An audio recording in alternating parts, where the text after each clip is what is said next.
Hello students, question number 8 from JEE Main 2021, 24 February shift 2. The question is, let f be a twice differentiable function defined on R such that f of 0 is equal to 1, f dash of 0 equal to 2 and f dash of x not equal to 0 for all x belonging to R.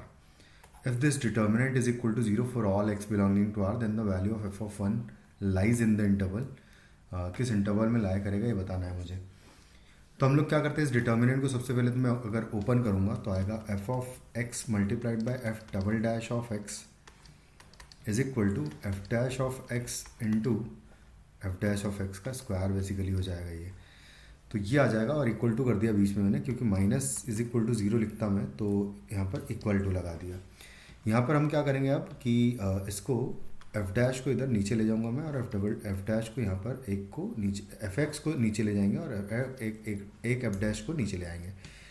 तो F double dash of x divided by F dash of x आएगा और is equal to आ जाएगा f dash of x divided by F of x.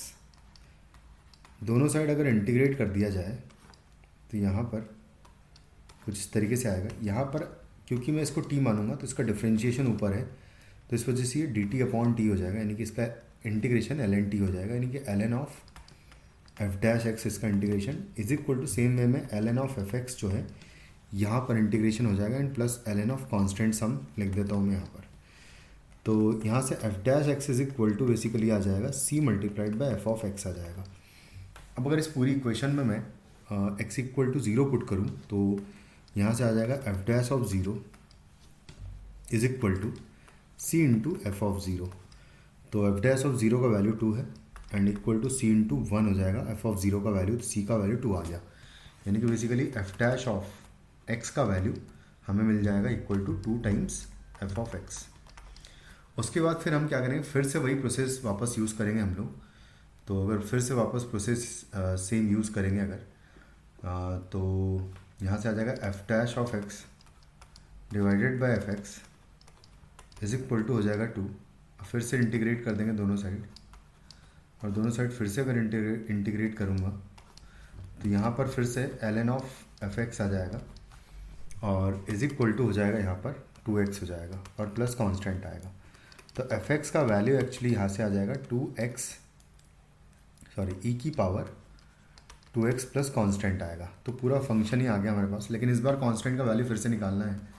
F of zero का value 1 है तो zero अगर put करूँगा तो f of zero is equal to e की power 2x plus constant is equal to 1 कर दूंगा और यहाँ पर बेसिकली 0 कर दूंगा. तो ई की पावर सी का वैल्यू इक्वल टू 1 आ जाएगा.